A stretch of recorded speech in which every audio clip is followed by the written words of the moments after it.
ಸ್ನೇಹಿತರೆ ನಮಸ್ಕಾರ. ದಾವಣಗೆರೆ ದಕ್ಷಿಣ ಕ್ಷೇತ್ರದ ವಿಧಾನಸಭೆಯ ಉಪಚುನಾವಣೆ ಈಗ ಭಾರಿ ಚರ್ಚೆಗೆ ಕಾರಣವಾಗಿದೆ. ಮೊದಲು ಟಿಕೆಟ್ಗಾಗಿ ಜಗಳ ಆರಂಭವಾಗಿದ್ದು ಈಗ ಯಾರು ಗೆಲ್ಲಬಹುದು ಎಂಬ ಕುತೂಹಲ ಹೆಚ್ಚಾಗಿ ಕಾಡ್ತಾ ಇದೆ. ಈಗಾಗಲೇ 45 ಅಭ್ಯರ್ಥಿಗಳು ನಾಮಪತ್ರವನ್ನು ಸಲ್ಲಿಸಿದ್ದಾರೆ. ಅದರಲ್ಲಿ ಬಿಜೆಪಿ ಜೆಡಿಎಸ್ ಮೈತ್ರಿಯಲ್ಲಿ ಶ್ರೀನಿವಾಸ್ ಕರಿಯಪ್ಪ ಅವರಿಗೆ ಟಿಕೆಟನ್ನು ಕೊಟ್ಟಿದ್ದಾರೆ. ಇನ್ನು ಕಾಂಗ್ರೆಸ್ನಲ್ಲಿ ಶಾಮನೂರು ಕುಟುಂಬದ ಮೊಮ್ಮಗ ಸಮರ್ಥ್ ಅವರಿಗೆ ಟಿಕೆಟನ್ನು ಕೊಟ್ಟಿದ್ದಾರೆ. ಇನ್ನು ಪ್ರಬಲ ಅಭ್ಯರ್ಥಿಯಾಗಿ ಕಾಂಗ್ರೆಸ್ನ ಬಂಡಾಯ ಅಭ್ಯರ್ಥಿಯಾಗಿ ಸಾದಿಕ್ ಪೈಲ್ವಾನ್ ಅವರು ನಾಮಪತ್ರವನ್ನು ಸಲ್ಲಿಸಿದ್ದಾರೆ. ಇವತ್ತು ಅಂದರೆ ಮಾರ್ಚ್ 26 ನಾಮಪತ್ರವನ್ನು ವಾಪಸ್ ಪಡೆಯಲು ಕಡೆಯ ದಿನ. ಆದರೆ ಯಾರು ನಾಮಪತ್ರವನ್ನು ವಾಪಸ್ ಪಡಿತಾರೆ ಅನ್ನೋದು ಇಲ್ಲಿ ಕುತೂಹಲದ ಸಂಗತಿ. ಯಾಕಂದರೆ ಸಾದಿಕ್ ಪೈಲ್ವಾನ್ ಈಗಾಗಲೇ ಹಲವಾರು ಸರಿ ನಾನು ಯಾವುದೇ ಕಾರಣಕ್ಕೂ ನಾಮಿನೇಷನನ್ನು ವಾಪಸ್ ಪಡೆಯಲ್ಲ ಅಂತ ಪಟ್ಟು ಬಿದ್ದು ಕೂತಿದ್ದಾರೆ.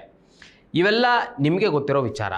ಇನ್ನು ದಾವಣಗೆರೆಯ ನಿಜವಾದ ರಾಜಕೀಯದ ಸ್ಥಿತಿ ಬೇರೆಯೇ ಇದೆ. ಈಗ ಅದನ್ನು ಹೇಳ್ತೀನಿ ಕೇಳಿ. ಬಿಜೆಪಿ ಇಷ್ಟು ದಿನ ಲಿಂಗಾಯತ ಸಮುದಾಯಕ್ಕೆ ಟಿಕೆಟನ್ನು ಕೊಡ್ತಾ ಇತ್ತು.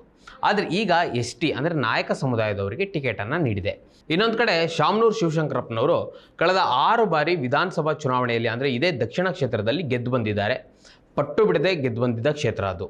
ಅವರು ದೈವದಿನರಾದ ನಂತರ ಆ ಕ್ಷೇತ್ರದ ಟಿಕೆಟನ್ನು ಮುಸ್ಲಿಂ ಸಮುದಾಯಕ್ಕೆ ಸಿಗ್ತದೆ ಅಂತ ಮಾತು ಕೊಟ್ಟಿದ್ರು ಅಂತ ಈಗಾಗಲೇ ಓಡಾಡ್ತಾ ಇದೆ ಆ ಮಾತು. ಆದರೆ ಈಗ ಮುಸ್ಲಿಂ ಸಮುದಾಯಕ್ಕೆ ಟಿಕೆಟ್ ಕೊಡದೆ ಶಾಮನೂರು ಕುಟುಂಬಕ್ಕೆ ಅಂದರೆ ಅವರ ಮೊಮ್ಮಗನಿಗೆ ಕಾಂಗ್ರೆಸ್ ಮಣೆ ಹಾಕಿದೆ.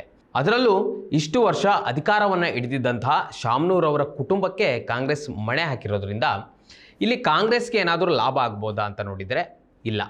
ಯಾಕಂದರೆ ಅತಿ ಹೆಚ್ಚು ಜನಸಂಖ್ಯೆ ಅಲ್ಲಿರೋದು ಮುಸ್ಲಿಂ ಸಮುದಾಯದ್ದು.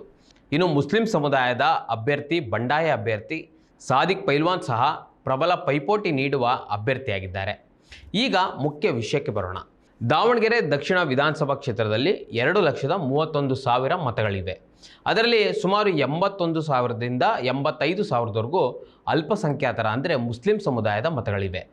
ಇನ್ನು 31,000ದಿಂದ 35,000ವರೆಗೂ ಲಿಂಗಾಯತ ಸಮುದಾಯದಿದ್ದರೆ, ಇನ್ನು ನಾಯಕ ಸಮುದಾಯದ್ದು ಸುಮಾರು 21,000 ಇದೆ. ಇನ್ನು ಮರಾಠ ಸಮುದಾಯ ಮತ್ತು ಕುರುಬ ಸಮುದಾಯದ ಮತ ಬ್ಯಾಂಕ್ಗಳು ಸಹ ಇದೆ. ಇನ್ನು 11ರಿಂದ 12,000 ಉಪ್ಪಾರ ಸಮುದಾಯದ ಮತಗಳಿವೆ. ಇನ್ನು ಪರಿಶಿಷ್ಟ ಜಾತಿ ಅಂದರೆ SC ಸಮುದಾಯದ್ದು ಸುಮಾರು 30ರಿಂದ 35,000 ಮತ ಬ್ಯಾಂಕ್ ಇದೆ. ಈ ಸಮುದಾಯಗಳು ಯಾರಿಗೆ ಕೈ ಹಿಡಿಬೋದು ಈ ಚುನಾವಣೆಯಲ್ಲಿ ಅನ್ನೋದೇ ಇದು ಕುತೂಹಲದ ವಿಷಯ. ಬಿಜೆಪಿ ಈ ಉಪಚುನಾವಣೆಯ ಟಿಕೆಟನ್ನು ನಾಯಕ ಸಮುದಾಯದ ಶ್ರೀನಿವಾಸ್ ದಾಸ್ ಕರಿಯಪ್ಪ ಅವರಿಗೆ ಕೊಟ್ಟಿದೆ. ಕಳೆದ ಚುನಾವಣೆಯಲ್ಲಿ ಶಾಮನೂರು ಶಿವಶಂಕರಪ್ಪ ಅವರ ಎದುರುಗಡೆ ಬಿಜೆಪಿ ಅಜಯ್ ಕುಮಾರ್ ಅವರಿಗೆ ಟಿಕೆಟನ್ನು ಕೊಟ್ಟಿತ್ತು. ಆತ ಪಂಚಮಸಾಲಿ ಲಿಂಗಾಯತ ಸಮುದಾಯಕ್ಕೆ ಸೇರಿದವರಾಗಿದ್ದರು. ಇನ್ನು ಕಳೆದ ಚುನಾವಣೆಯಲ್ಲಿ ಲಿಂಗಾಯತ ಮತಗಳು ಹೆಚ್ಚಾಗಿ ಅಜಯ್ ಕುಮಾರ್ ಅವರಿಗೆ ಬಿದ್ದಿದ್ವು. ನಾವು ಇಲ್ಲಿ ಒಂದು ವಿಷಯವನ್ನು ಗಮನಿಸಬೇಕು. ಶಾಮನೂರು ಶಿವಶಂಕರಪ್ಪ ಅಖಿಲ ಭಾರತ ವೀರಶೈವ ಲಿಂಗಾಯತ ಮಹಾಸಭಾದಲ್ಲಿ ಅಧ್ಯಕ್ಷರಾಗಿದ್ದರೂ ಸಹ ತಮ್ಮ ಕ್ಷೇತ್ರದಲ್ಲಿ ಲಿಂಗಾಯತರ ಮೇಲೆ ಅಷ್ಟಾಗಿ ಪ್ರಭಾವ ಬೀರಿರಲಿಲ್ಲ ಎಂಬುದನ್ನು. ಇನ್ನೊಂದು ಸಂಪ್ರದಾಯದಂತೆ ಬಹುತೇಕ ಲಿಂಗಾಯತರು ಸಹ ಬಿಜೆಪಿಗೆ ಓಟ್ ಹಾಕಿದ್ರು. ಇನ್ನು ಶಾಮನೂರು ಶಿವಶಂಕರಪ್ಪನವರು ಪ್ರತಿ ಸಲ ಗೆಲ್ಲೋದು ಮಾತ್ರ OBC ಸಮುದಾಯದ ಮತಗಳಿಂದ, ದಲಿತ ಸಮುದಾಯದ ಮತಗಳಿಂದ, ಅಲ್ಪಸಂಖ್ಯಾತ ಸಮುದಾಯದ, ಅದರಲ್ಲೂ ಮುಖ್ಯವಾಗಿ ಮುಸ್ಲಿಂ ಸಮುದಾಯದ ಮತಗಳಿಂದನೇ ಅವರು ಗೆದ್ದು ಬರ್ತಾ ಇದ್ರು ಮತ್ತು ಆ ಕ್ಷೇತ್ರವನ್ನು ಅಂದರೆ ದಾವಣಗೆರೆ ದಕ್ಷಿಣ ವಿಧಾನಸಭಾ ಕ್ಷೇತ್ರವನ್ನು ಗಟ್ಟಿಯಾಗಿ ಹಿಡಿದುಕೊಂಡಿದ್ರು. ಇನ್ನು ಬಿಜೆಪಿ ಕಳೆದ ಚುನಾವಣೆಗಳಲ್ಲಿ ಲಿಂಗಾಯತ ಸಮುದಾಯದ್ದು, ಮರಾಠ ಸಮುದಾಯದ್ದು, ಉಪ್ಪಾರ ಸಮುದಾಯದ ಓಟ್ಗಳನ್ನು ಪಡೆಯುತ್ತಿತ್ತು. ಸೊ ಇಲ್ಲಿಯವರೆಗೂ ಸಹ ಬಿಜೆಪಿ ಲಿಂಗಾಯತ ಅಭ್ಯರ್ಥಿಯನ್ನೇ ಕಣದಲ್ಲಿ ಇರಿಸ್ತಾ ಇತ್ತು. ಆದರೆ ಈ ಬಾರಿ ನಾಯಕ ಸಮುದಾಯಕ್ಕೆ ಟಿಕೆಟನ್ನು ಕೊಟ್ಟಿರುವುದು ಒಂದು ರೀತಿಯಲ್ಲಿ ಆಶ್ಚರ್ಯವೂ ಆಗಿದೆ.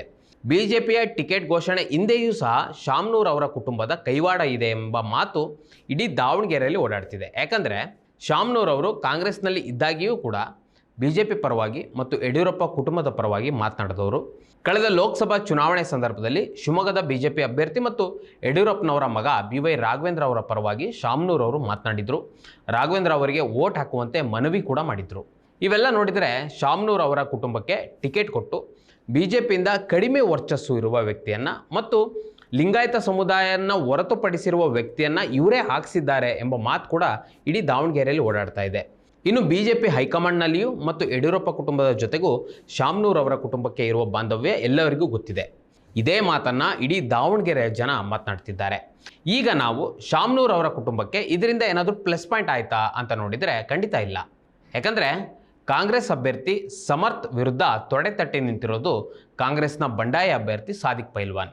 ನಿನ್ನೆ ಸಾದಿಕ್ ಪೈಲ್ವಾನ್ ಅವರು ಒಂದು ಪತ್ರಿಕಾಗೋಷ್ಠಿಯನ್ನು ನಡೆಸೋರು ಹೇಳ್ತಾರೆ, ನನಗೆ ತುಂಬ ಆಮಿಷಗಳು ಬರ್ತಾ ಇದೆ, ನನ್ನನ್ನು ಸಂಪರ್ಕ ಕೂಡ ಮಾಡ್ತಿದ್ದಾರೆ, ಆದರೆ ನಾನು ಯಾವುದೇ ಕಾರಣಕ್ಕೂ ಹಿಂದೆ ಸರಿಯುವ ಮಾತಿಲ್ಲ, ನನ್ನ ಸಮುದಾಯದ ಹಿತದೃಷ್ಟಿಯಿಂದ ನಾನು ಸ್ಪರ್ಧೆ ಮಾಡೇ ಮಾಡ್ತೇನೆ, ನನ್ನ ಸಮುದಾಯಕ್ಕೆ ಕಾಂಗ್ರೆಸ್ನಿಂದ ಅನ್ಯಾಯ ಆಗಿದೆ ಅಂತ ಹೇಳ್ತಾ ಇದ್ದಾರೆ. ನಾನು ಈಗಾಗಲೇ ಹೇಳಿದಾಗೆ ಇವತ್ತು ನಾಮಿನೇಷನ್ ವಾಪಸ್ ಪಡೆಯಲು ಕಡೆಯ ದಿನ. ಸಾದಿಕ್ ಅವರು ವಾಪಸ್ ಪಡೆಯದೆ ಏನಾದರೂ ಒಂದು ವೇಳೆ ಚುನಾವಣೆ ಕಣದಲ್ಲಿ ಇದ್ದರೆ ಕಾಂಗ್ರೆಸ್ ಅಂತರೂ ಭಾರಿ ಹಿನ್ನಡೆಯನ್ನು ಅನುಭವಿಸುತ್ತೆ, ಅಥವಾ ಸುಮಾರು 10,000 ಮತಗಳ ಅಂತರವಂತರೂ ಇರಬಹುದು. ಈಗಾಗಲೇ ನೀವು ದಾವಣಗೆರೆಯ ಈ ದಕ್ಷಿಣ ವಿಧಾನಸಭಾ ಕ್ಷೇತ್ರದ ಚುನಾವಣೆಯಲ್ಲಿ ಜಾತಿ ರಾಜಕಾರಣವನ್ನು ನೋಡ್ತಾ ಇದ್ದರೆ, ಶಾಮನೂರ್ ಅವರು ಲಿಂಗಾಯತ ಸಮುದಾಯವಾಗಿದ್ದರೂ ಸಹ ಲಿಂಗಾಯತರಿಂದ ಮತ ಪಡೆಯುವಲ್ಲಿ ಸೋತಿದ್ರು. ಅವರಿಗೆ ಮುಖ್ಯವಾಗಿ ಕೈ ಹಿಡಿದಿದ್ದೇ ಅಲ್ಲಿನ ಅಲ್ಪಸಂಖ್ಯಾತ ಸಮುದಾಯದ ಮತಗಳು ಮತ್ತು ಅಹಿಂದ ಸಮುದಾಯದ ಮತಗಳು. ಆದರೆ ಈ ಬಾರಿ ಬಿಜೆಪಿಯಲ್ಲಿ ಲಿಂಗಾಯತ ಸಮುದಾಯದ ವ್ಯಕ್ತಿಯನ್ನು ಕೈಬಿಟ್ಟು ನಾಯಕ ಸಮುದಾಯದ ವ್ಯಕ್ತಿಗೆ ಟಿಕೆಟ್ ಕೊಟ್ಟಿರೋದ್ರಿಂದ ಲಿಂಗಾಯತರ ಮತವನ್ನು ಕಾಂಗ್ರೆಸ್ ಪಡೆಯಬಹುದು ಅಂತ ರಾಜಕೀಯ ವಿಶ್ಲೇಷಕರು ಅಭಿಪ್ರಾಯ ಪಡ್ತಿದ್ದಾರೆ. ಆದರೆ ನಾವು ಒಂದನ್ನು ಗಮನಿಸಬೇಕಾಗ್ತದೆ, ಸಂಪೂರ್ಣವಾಗಿ ಬಿಜೆಪಿ ಏನಾದರೂ ಲಿಂಗಾಯತರ ಮತವನ್ನು ಪಡೆಯದೇ ಹೋದರೂ ಒಂದು ಅರ್ಧದಷ್ಟು ಮತವನ್ನಾದರೂ ಸಹ ಬಿಜೆಪಿ ಪಡೀತದೆ, ಇನ್ನೊಂದು ಅರ್ಧದಷ್ಟು ಮತ ಕಾಂಗ್ರೆಸ್ಗೆ ಬೀಳುತ್ತೆ ಅನ್ನೋದು. ಇನ್ನೊಂದು ಮುಖ್ಯವಾಗಿ ಮುಸ್ಲಿಂ ಸಮುದಾಯದ ಯುವಕರು ಈಗಾಗಲೇ ಆಕ್ರೋಶಗೊಂಡಿದ್ದಾರೆ. ನಮ್ಮ ಸಮುದಾಯಕ್ಕೆ ಕಾಂಗ್ರೆಸ್ ಅನ್ಯಾಯ ಮಾಡಿದೆ, ಅದಕ್ಕೆ ಯಾರೂ ಬೇಡ, ನಾವು ನೋಟಾ ಹಾಕ್ತೀವಿ ಅಂತ ಹೇಳ್ತಾ ಇದ್ದಾರೆ. ಅದು ಏನಾದರೂ ಚುನಾವಣೆಯ ದಿನದವರೆಗೂ ಹೀಗೆ ಉಳಿದುಕೊಂಡ್ರೆ ಏನಾಗಬಹುದು? ಜನ ಯಾರನ್ನು ಕೈ ಹಿಡಿಬೋದು ಅಥವಾ ಯಾರು ಬಹುಮತದಿಂದ ಗೆಲ್ಬೋದು? ಇದು ನಿಜಕ್ಕೂ ಕುತೂಹಲದ ಸಂಗತಿಯೇ. ಒಟ್ಟಾರೆ ಇಲ್ಲಿಯ ತನಕ ಬೆಳವಣಿಗೆಯನ್ನು ಗಮನಿಸಿದರೆ ದಾವಣಗೆರೆಯಲ್ಲಿ ತ್ರಿಕೋನ ಸ್ಪರ್ಧೆಯಾಗುವ ನಿರೀಕ್ಷೆ ಇದೆ. ಒಂದು ಕಡೆ ಕಾಂಗ್ರೆಸ್ನ ಕುಟುಂಬ ರಾಜಕಾರಣ, ಇನ್ನೊಂದು ಬಿಜೆಪಿಯ ಅಹಿಂದ ಸಮುದಾಯದ ವ್ಯಕ್ತಿ. ಇವರಿಬ್ಬರ ನಡುವೆ ಕಾಂಗ್ರೆಸ್ನ ಬಂಡಾಯ ಅಭ್ಯರ್ಥಿಯಾಗಿ ಸಾದಿಕ್ ಪೈಲ್ವಾನ್. ಜನ ಯಾರನ್ನ ಕೈ ಹಿಡಿಬೋದು? ಇನ್ನೂ ಏನೇನೆಲ್ಲ ಬೆಳವಣಿಗೆಗಳಾಗಬಹುದು?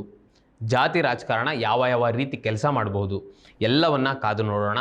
ದಾವಣಗೆರೆ ಜನ ಯಾರನ್ನ ಗೆಲ್ಲಿಸ್ಬೋದು? ನಿಮಗೆ ಏನನ್ನಿಸ್ತು ಕಮೆಂಟ್ ಮಾಡಿ ತಿಳಿಸಿ. ಮತ್ತು ಇದೇ ರೀತಿಯ ಸುದ್ದಿಗಳಿಗಾಗಿ ನಮ್ಮ ಇದೀನ.com ಯೂಟ್ಯೂಬ್ ಚಾನಲನ್ನು ಸಬ್ಸ್ಕ್ರೈಬ್ ಮಾಡಿ ಮತ್ತು ನಮ್ಮನ್ನು ಬೆಂಬಲಿಸಿ. ನಮಸ್ಕಾರ. ಮತ್ತಷ್ಟು ವಿಶೇಷ ವಿಡಿಯೋಗಳನ್ನು ನೋಡಲು ಮತ್ತು ಹೊಸ ವಿಡಿಯೋಗಳ ಬಗ್ಗೆ ತಿಳಿಯಲು ಇದೀನ.com ಯೂಟ್ಯೂಬ್ ಚಾನೆಲ್ ಸಬ್ಸ್ಕ್ರೈಬ್ ಮಾಡಿ ಮತ್ತು ಬೆಲ್ ಐಕಾನ್ ಕ್ಲಿಕ್ ಮಾಡಿ.